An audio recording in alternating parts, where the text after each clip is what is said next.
welcome to another edition of Maximum Growth Live. We are back on a Thursday. It is live. We are Maximum Growth Live. My name is Jay Ruane, and I'm one of the hosts. I am the CEO of FirmFlex, your social media marketing agency for lawyers, as well as managing partner of Ruane Attorneys, a criminal defense and civil rights firm in Connecticut. And with me, as always, but I'm not sure which way to point because we're recording via Zoom. So I'm just going to go like this and say my man, Seth Price, is joining me today, and he is back a little further north, no longer in the jungles of Florida. Seth is the founder and managing partner of Price Benowitz, your DC, Maryland, Virginia. And if you saw our show on Tuesday, you saw he was sitting with his South Carolina partner, as well as Blue Shark Digital, your SEO for law firms agency. Seth, how was the drive? It was good. I used to dread family road trips, and it was very empowering. Got to see a lot of good people along the way. Had brunch with Sarah, and got to see Dane in South Carolina, and even buddies who are competitors in the digital space. David in Greenville. So it was great to see all these different people, and socially distanced visiting in the warmth is a little bit easier than in the cold.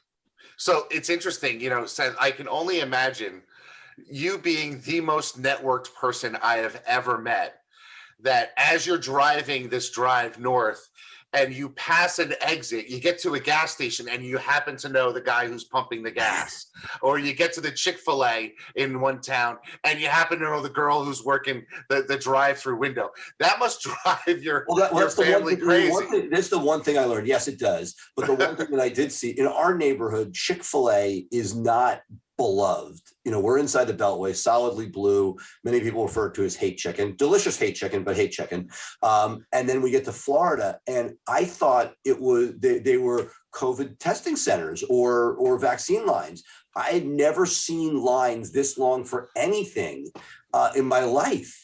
And now I get why some of the towns actually brought the Chick-fil-A managers in to try to, in Florida, they do drive-ups for the vaccines and people stay in their cars, and they actually brought the managers in because they know how to move a line. It was remarkable.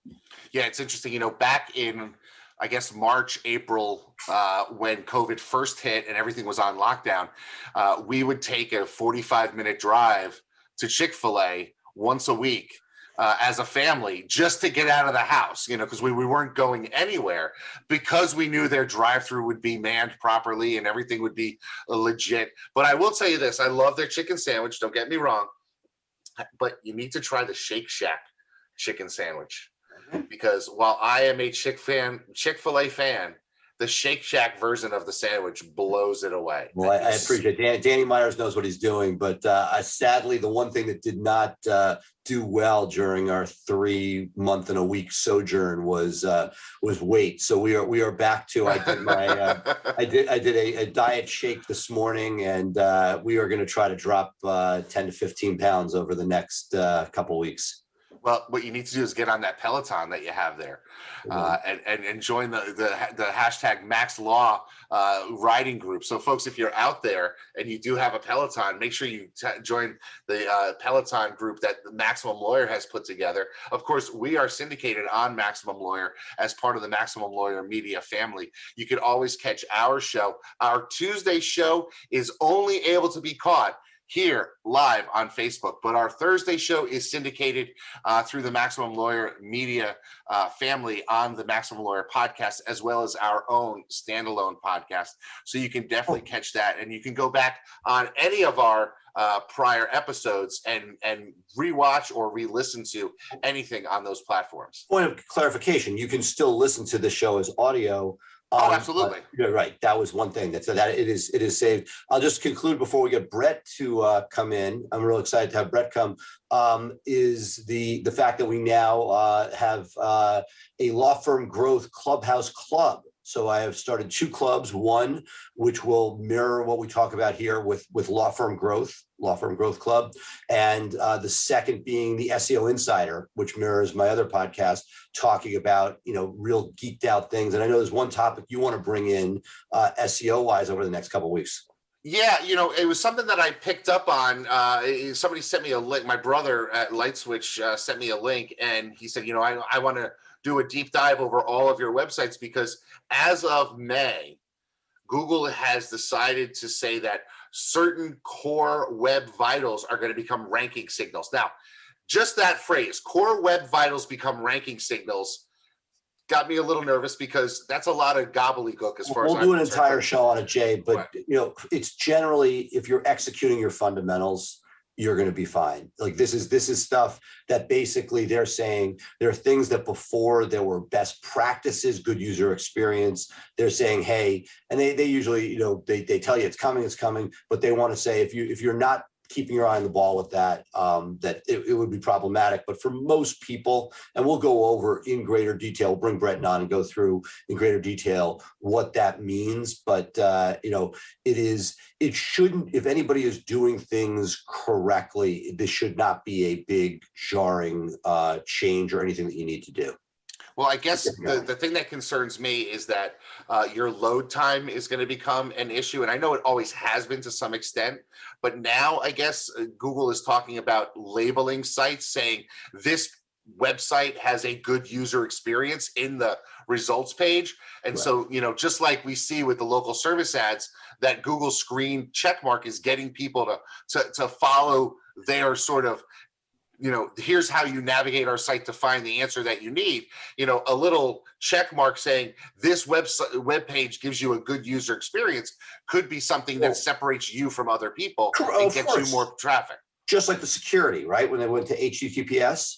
And I still see people, a friend's nonprofit. She said she asked for a donation the other day, and I sent her some money. And I said, you might want to, pay the $20. I'm happy to cover it. And, it's that little thing that, it's amazing how many lawyers out there haven't added that certificate for $20. And it says your site is not secure. Are you sure you want to go to it? I mean, so I think what Google's saying is we need to push people in that direction. We don't want somebody having horrible load times, and that I'd say is actually going to be the most challenging piece of this, because it's, as a living, breathing site, it's always changing, and stuff that you today, Ruane attorneys could be popping fast, and and over the next few days some stuff happens. So it will mean keeping your eye on maintenance. And I'd love to have Brett on to give a deeper dive into what it means technically. I love that because I think it's something that we got to cover because it's going to be hitting people hard. And I can't imagine having a website in 2021 and not having an SSL certificate. I mean, I can remember, 10 years ago first installing them, and it was a hassle to put them in years ago. Now it's a couple of clicks and you're done. But I've been on websites recently for law firms that don't have SSL certificates, and you're just thinking, boy, that turns potential clients off pretty freaking quickly when they say this website might not be good for you in your browser. Okay, so we've got a great guest today, and why don't you tell us a little bit about who's coming on the show? Sure. Because we've been doing a lot of different areas, but we want to circle back around. So tell them about Brett. So Brett Trembly is a great guy. He has a firm down in the Miami area, pretty much a B2B firm that he's scaled nicely, and he and a partner have really launched and developed over the last 3 years GetStaffedUp, which has been a recruiting staffing company. The people are full-time overseas employees, and a lot of people like yourself have leveraged them. I was lucky enough to break bread with him a couple weeks ago in Fort Lauderdale, and really fascinated by their learning curve, what they're seeing, and how they have built a really successful business. So let's get them out of here. All right, folks. So what we're going to do is we're going to take a quick break. You'll hear from our sponsors. And when we get back, we're going to have Brett Trembly of GetStaffedUp with us. Hang on. We'll be right back, folks.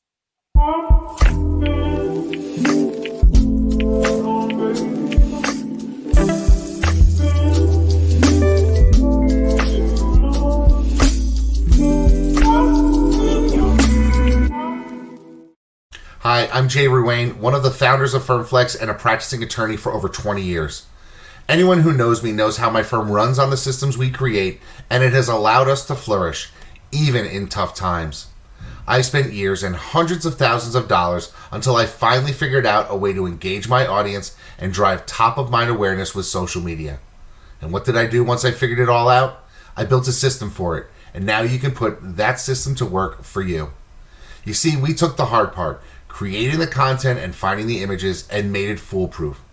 Every day you will have curated social media topics to post designed to make your firm constantly remind your audience about your firm, what you do, and how you can help. And the best part? You don't even need to hire a dedicated social media person to do this for you. In fact, you don't even need to hire anyone new. We designed the system to make it easy for you to delegate to your receptionist, assistant, or paralegal and have them execute solid social media for you in just 5 minutes a day. It's like having a content writer, researcher, and graphics designer at a fraction of the price it would cost to hire in-house. Sign up today for the Social Super System and start building your brand where your clients already are, on social media.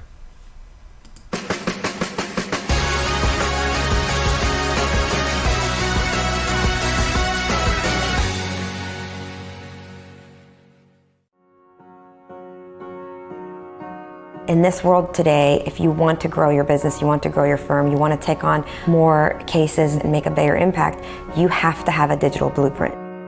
Statistically, throughout the time that we've been working with Blue Shark Digital, our law firm, the Atlanta Divorce Law Group, grew over 1,400%. They truly understand where we're headed and how we want to get there. I have a team in Blue Shark Digital that I feel like has my back.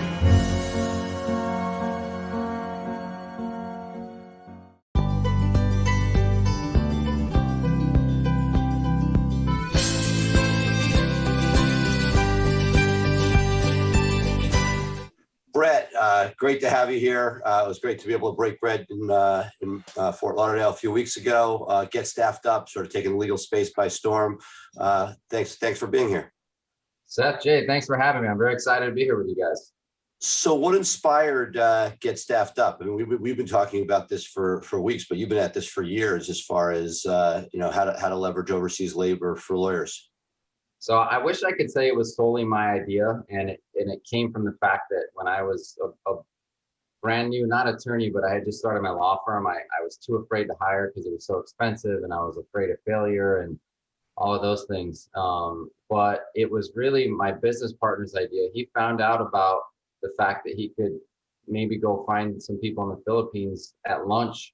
At lunch he almost skipped.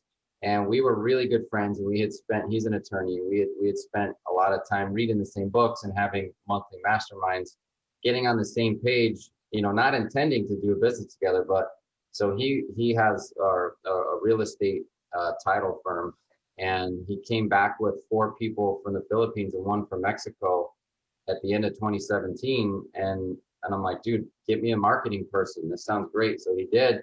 And I went to a conference and I was telling people how great this was, and I made his first 2 sales for him. And so this was January 2018. And when I got back, he said, why don't we do this business together? And I said, great, where do I sign on?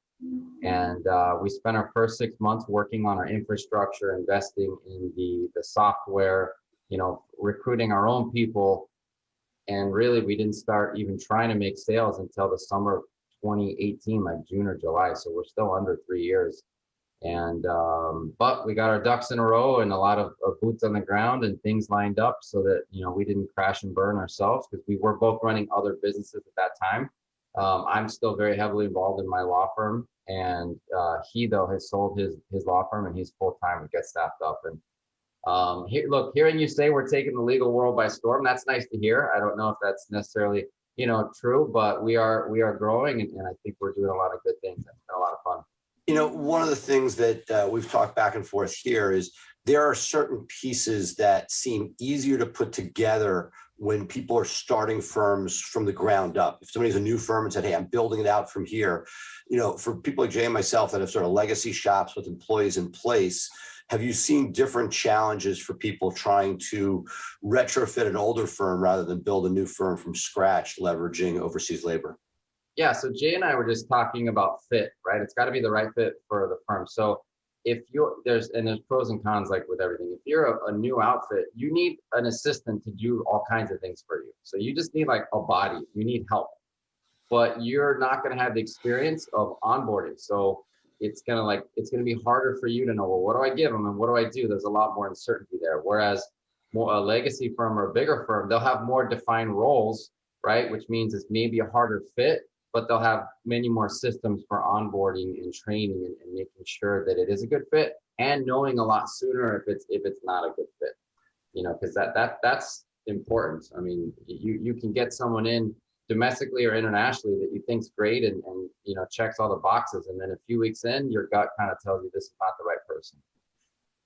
One of the things that we tried several years back, and I think it was maybe Jay recommendation, we worked with an Indian outfit for some of the accounting back end, processing of checks and, sort of just basic accounting work. And it was awful. It crashed and burned. And the staff, based on that, has resisted anything like this. Again, are there any things that you see that, one of the things we talked about at dinner was, what types of tasks have you seen most successful with law firms, working with people within your world, and which ones have sort of might take more onboarding, more training than most people are willing to give? Like what leads to success versus not within the law firm environment? Like which areas have you seen the most success? Well, let me just push back on something real quick, Seth. I talk about this phenomenon a lot, but in the context of the one guy who's got basically his own law firm and no help for 30 years. He's like, well, I tried hiring one time and it didn't work, so it doesn't work for me. As if like he's different and he didn't work it out, but it's like a badge of honor in some weird way, like nobody's good enough to work for them. It would be like trying to play tennis. And Seth, I know you mentioned tennis recently. You hit a serve, it goes out, and you're like, this doesn't work for me, and you never try again. It's the same thing with hiring. You may hire someone and then they don't work out. Well, you got to get back on the horse. And the whole well, we tried, and I hate to pigeonhole, like here in the US, we live in a bubble, right? It's like people from India are different, not only from people in other countries, but from people in their neighboring cities. I mean, you talk about billions of people. It's like, there's people in India traditionally have been trained, at least in the outsource context. Again, it's talking about a lot of people, but to be very good at programming, right, behind the scenes. People in the Philippines we found, and we've moved really away from the Philippines. 90% of our people now come from Latin America because we wanted to not only differentiate ourselves, because most staffing companies you hear about the Philippines, but what we've learned is that they're trained and educated in the Philippines to be very good task takers. Like, do these three things and don't deviate. And they're like, I wouldn't deviate because I don't want to deviate. Like, I'm not going to use any of my own creativity or my own initiative. Whereas in I guess, like Mexico, Central and South America, it's a lot more similar to our culture. So we're finding people who can be on the phone, can do intake, marketing, and they're not going to get in your head and just run with things, but they're going to be able to use some of their own initiative, like you would find here in the US, where you're training someone, but you're like, look, I gave you a job to do the job, not to ask me how to do every little thing.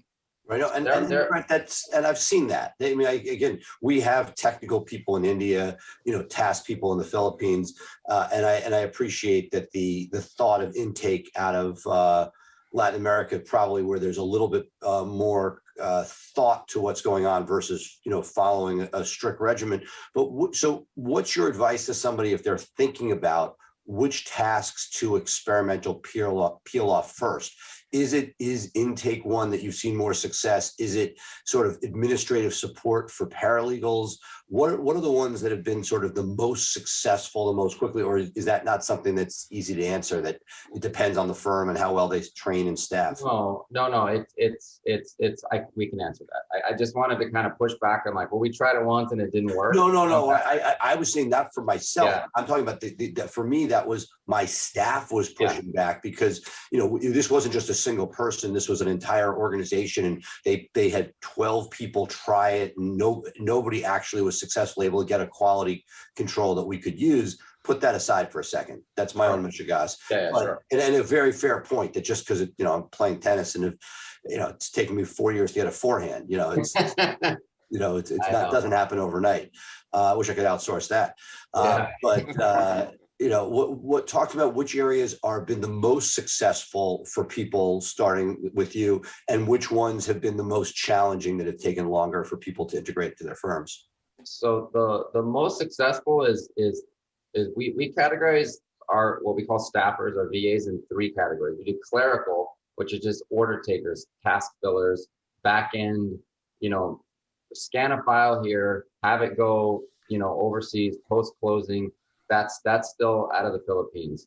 The second group we call our administrative virtual assistants. That is a broad range of people who can do interactive client-facing tasks. Could be pure reception, could be intake, right? Setting the consultation. I still wouldn't advise like that's your person who's closing the deals, maybe like a mill like bankruptcy or something. But personal assistants, executive assistants, legal assistants, new thing kind of sweeping the industry, client happiness liaisons or coordinators.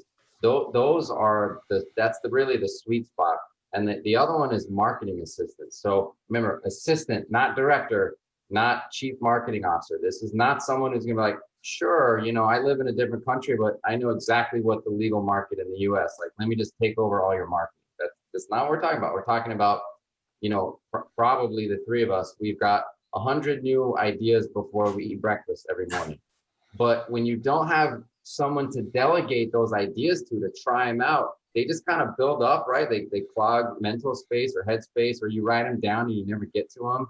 That is an amazing opportunity to have someone who's low cost, highly efficient, or, marketing's not really efficient, right? Because half of marketing still never works, but I should say highly competent, who can try out all those ideas and see what works and what doesn't work. So Jay's a little upset because he has 100 ideas himself before breakfast. Yeah, what do you got? I just my mind just never stops. That's just the way I am, and it's frustrating because I do have ideas, and I go back through my book and I say, oh, I should have tried that 6 months ago, and I still haven't gotten to it yet. So maybe that's something that I should do. But I want to ask you some questions about the technical stuff, because I think some people in our audience might have concerns about it. How do you handle the infrastructure needs of a law firm with your staffers, right? Because the internet access in other countries and in other places may not be as reliable as it is here. The IT, you don't have them at your next desk, so they have a problem with software. There's going to be a problem. How has GetStaffedUp dealt with that, and how do you guarantee that the power went out in my village for the next 3 days, and now you've lost that productivity of somebody who's supposed to now be an important part of your team? What do you guys do to help people avoid those problems if they bring somebody on from your organization? Yeah, all right, that's a multifaceted question. So let me see if I can answer all those things at once. So VoIP systems work very well. If your phone is answered anywhere in the world, you hit hold, #12, and it'll pop over to me here in the US or you, and like the same amount of time as if they are, next door. 1, 2, the internet is very good in a lot of places, and it's not so good in some places. So before we hire somebody to work for GetStaffedUp, and just to be clear, like, there are legal employees, right? And it's essentially we're leasing them out to you full time, 40 hours a week. So they have to have a good computer, and we do the spec tests, and we do internet tests, speed tests. So we make sure that their internet is good enough. Is it perfect? Well, I mean, here in Miami, like, Comcast went down half the day yesterday in Kendall. Like, things do happen, of course, just like they do anywhere. Sometimes we run into, like, we find somebody really good, but their internet just unreliable, and we got to let them go. It doesn't work for us, and it doesn't work for the client. Does that happen? Sure, it can happen.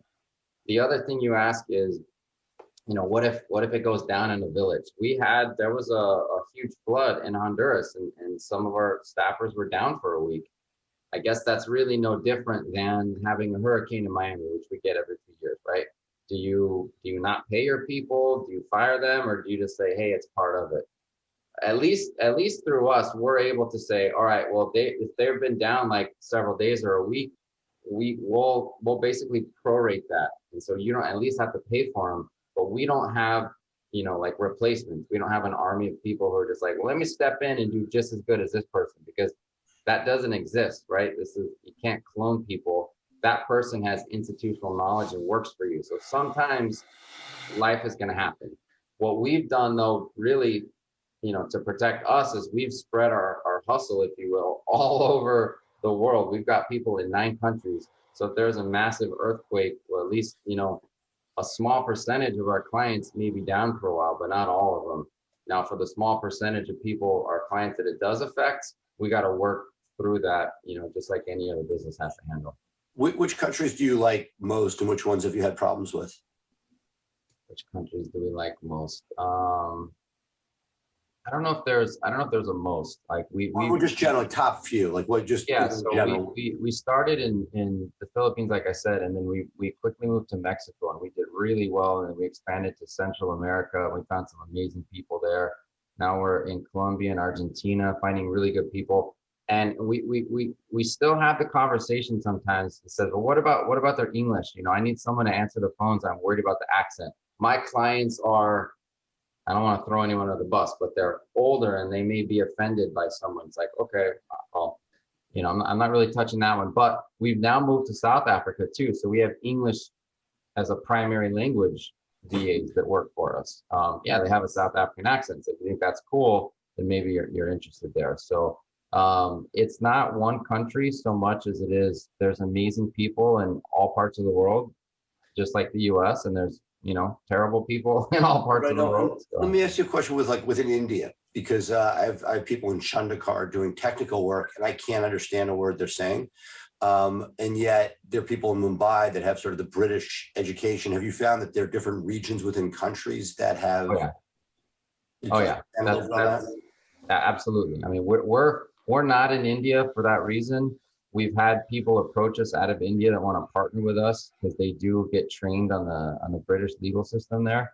And so, there's some opportunities, but the language is still an issue. Right? I mean, without disparaging anyone, it's just a fact. If you can't understand someone, you can't communicate. Right. I shouldn't have been so flippant there. I mean, these are brilliant people that do good work for us, but they couldn't be client facing. Right. Exactly. I mean, that's a fact. And neither could we for their clients in the country, right? It's not good or bad. It just is what it is. But in different parts of countries, you've got like educated pockets, right? There's really good, universities and better education, and better infrastructure, frankly. Gotcha, Jay. I had a couple sort of areas. You want to go first, and then I have a couple. Yeah, I have a question about what firms seem to have the most success. And I'll talk a little bit about my own experience with GetStaffedUp because I have it, right? And we found that bringing some of your staffers into our intake team, which was highly regimented, had pre-existing systems in place, had a clear workflow and that type of thing, was the easiest way for us to get outsourced help into our workflow, right? But we haven't taken the leap in bringing somebody in at a higher level yet. To do legal admin work or to do marketing work and that type of thing. What areas do you think that you see law firms, specifically law firms, having the most success with your people? Is it we're growing our, intake really seems to be where people flourish early on because that's very easy to systemize, or is it the personal admin, get this for me, make my dinner reservation, call this client and set up a phone consultation? Is it the personal assistance that a single or a solo or a small firm lawyer needs? Where do you find the best success? What kind of feedback are you getting from the firms that say this is really working for us and we want to do more of it? I wish I could give you one or the other, Jay, but it's really both. Like we've got a firm that has almost 20 of our VAs. They went purely virtual. They created an intake university and they spend so much time on training that they've been successful in every position that they've hired from us. Now, is it just like they got their first 20 and they were good? No, they've had to cycle through a few people, just like we all do, right, when we're hiring. But I'll tell you one that's surprising. I'm surprised that more people don't have marketing virtual assistants. In general, or through us. Like I had a girl here in Miami, and I still am friends with her. I still love her. Like she was great, but I was paying her almost 60,000, right? Plus, plus, plus. And like my fault, I could never really justify the cost. I couldn't see the return, especially a 2 or 3 times return. And it was always stressful. And then when I got somebody who, you know, it was outsourced, well, I could just throw things at them. If it took a little longer, it was fine because it was a low cost effort, right? Fail fast and fail cheap.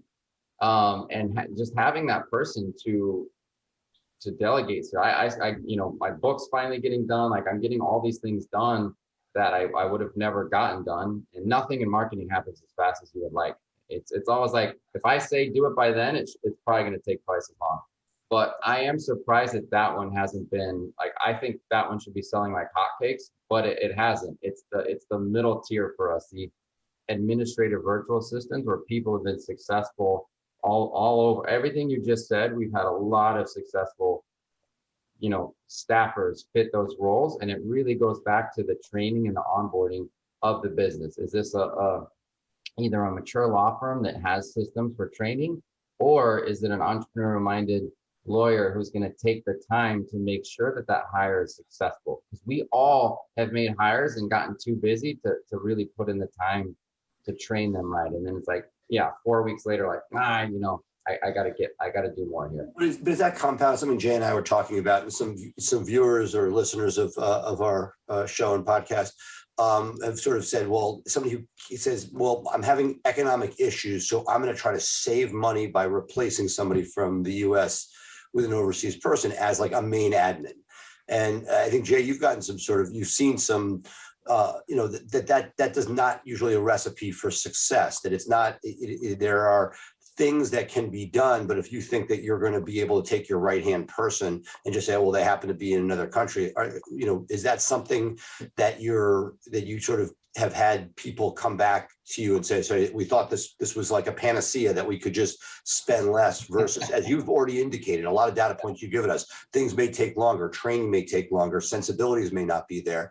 Not that there's not 1,000 different ways to use it well, but that it's not a flip a switch and you can substitute somebody from one country to another for less. Is that, what's your take on that?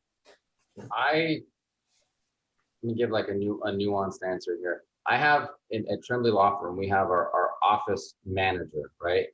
In no way, shape, or form would I ever try to replace her with somebody overseas or not here locally. That's not a position. That's a much higher level position. Now, my quote unquote right-hand personal executive assistant, yes. My know everything about the firm and handle things for me, you know, a big mess, you know, really like run the firm when I'm not there, be that kind of right-hand man. No, I wouldn't do that.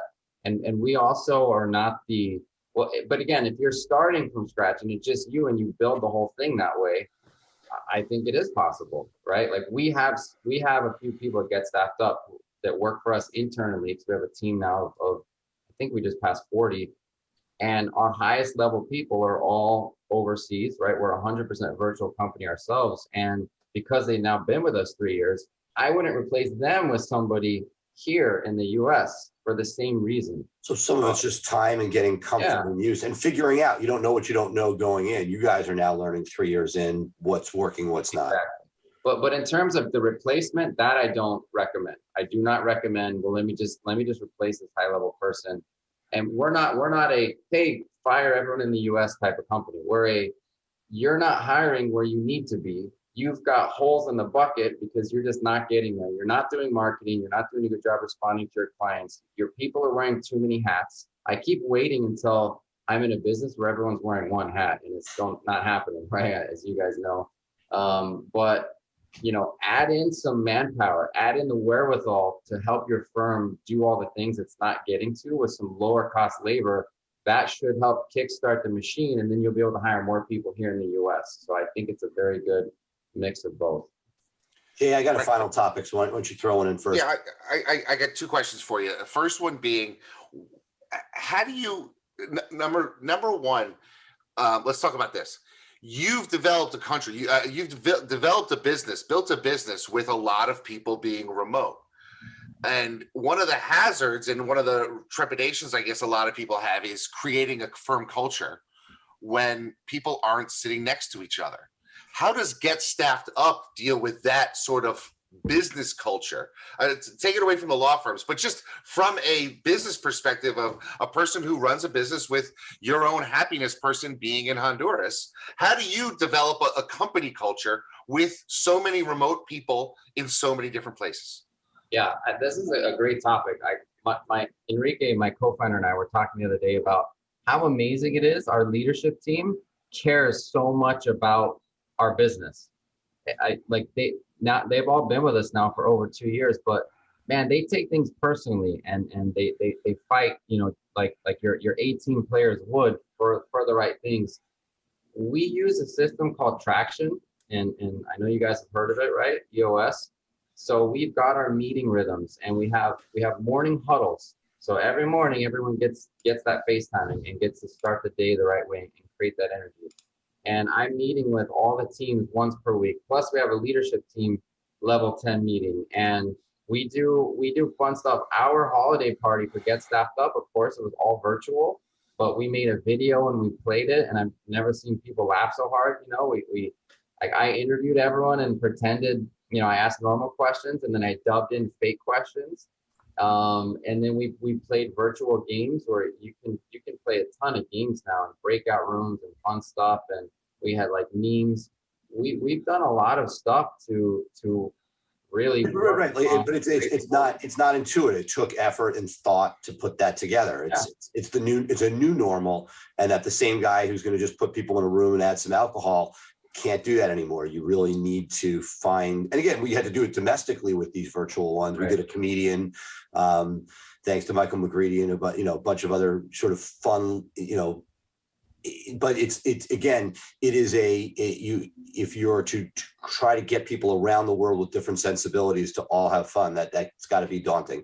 Right. But we were drinking during these events, right? So we made sure. And but also, what another really good I don't know, I guess it's good. It's mine. So, it's kind of like patting myself in the back. But if you have like Slack channels or WhatsApp channels and sub channels for each team, so we post memes. Like when we make a sale, we post a meme.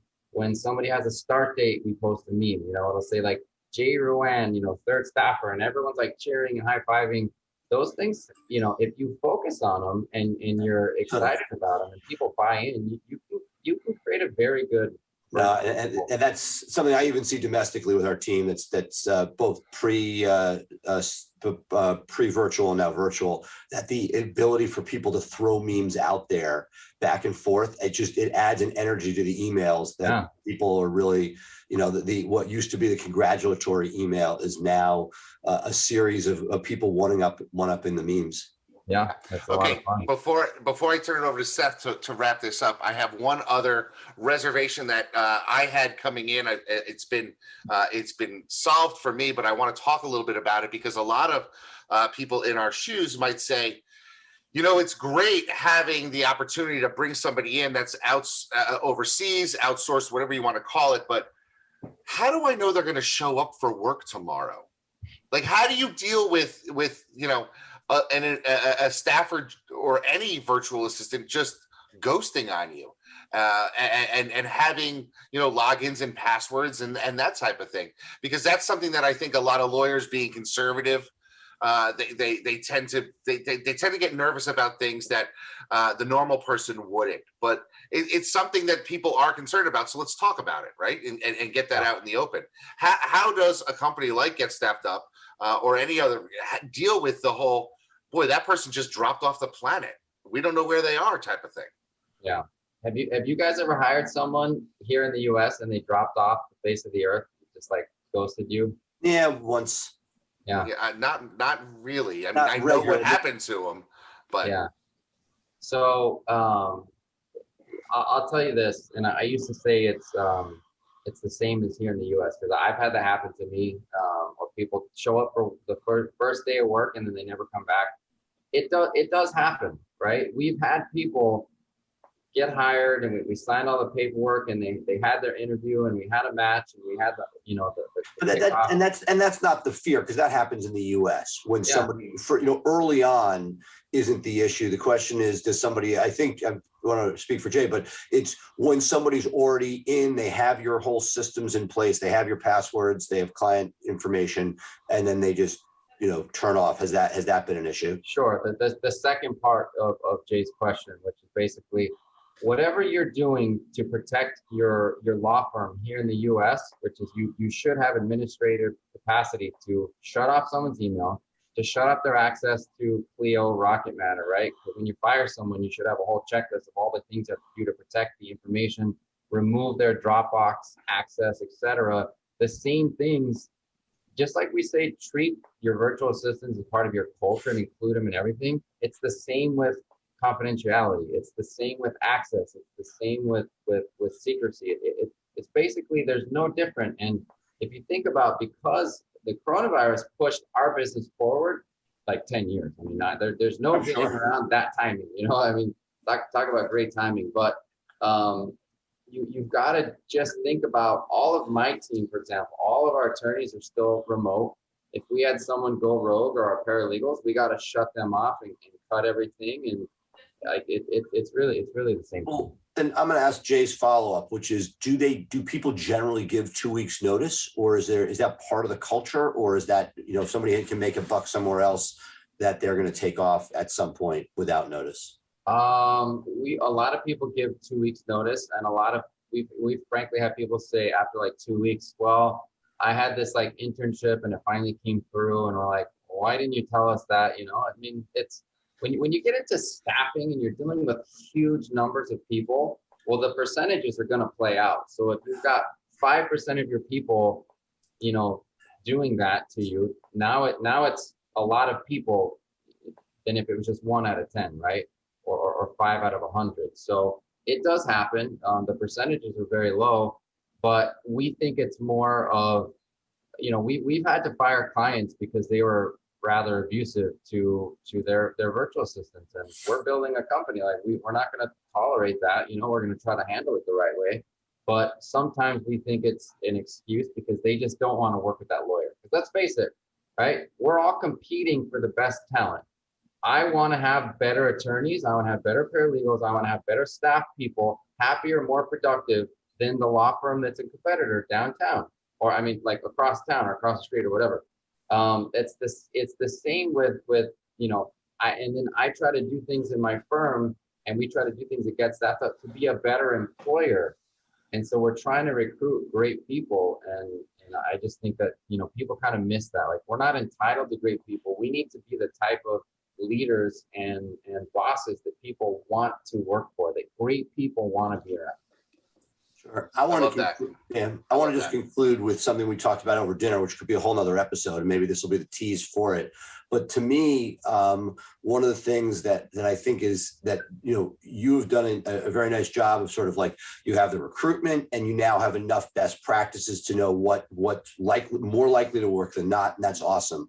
But the thing that I think the world is screaming for that nobody's figured out is some sort of certification that would get people prepped and ready to go, rather than here's labor and they have these skills, whether it be intake, whether it be paralegals in PI, family, criminal. Not that they're going to be able to know what goes on in your firm, but Google's been talking a lot about 6-month certifications over college.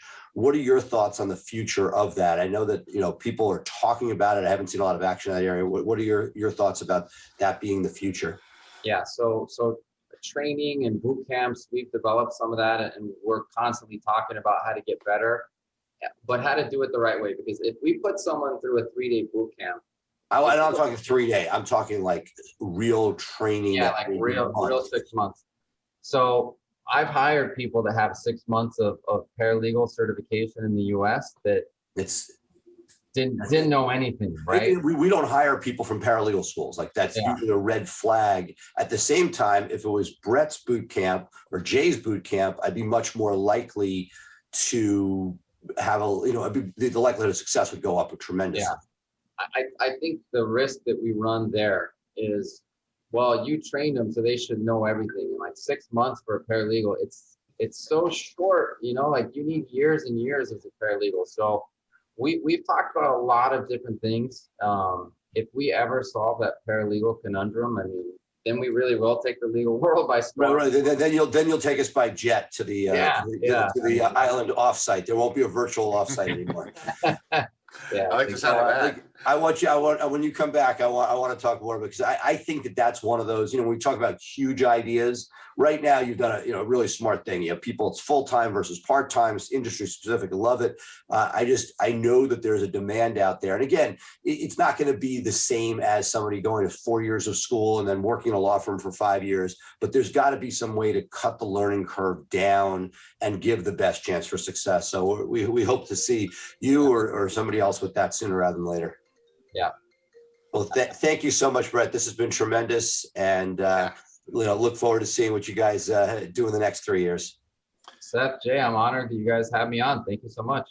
This has really been great. I want to thank you. So, folks, we're going to take a short break. And when we come back, we'll have our wrap up at the end of this edition of Maximum Growth Live. We'll be right back.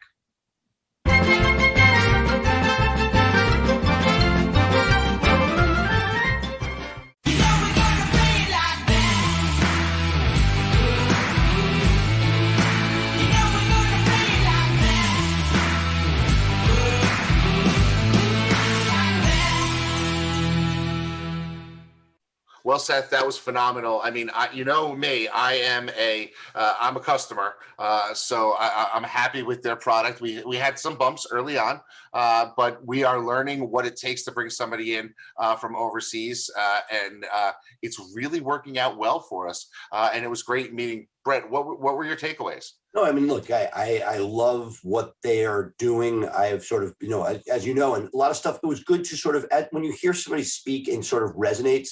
We've been using India for certain things, Philippines for certain things historically.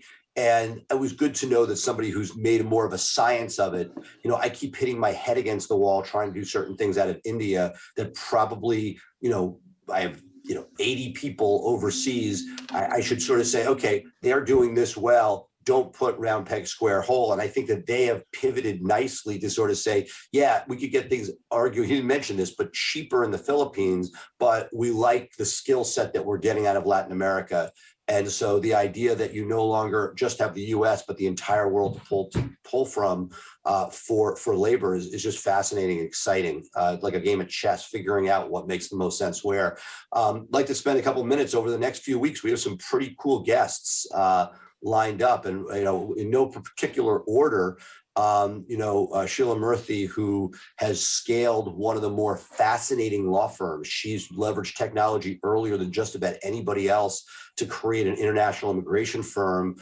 She was featured in the New York Times a number of years ago. Really fascinating. She looks at herself as a technology company, not a law firm. So I think that's going to talk about systems, and somebody who was ahead of her time on that just wrote a book that she'll be talking about.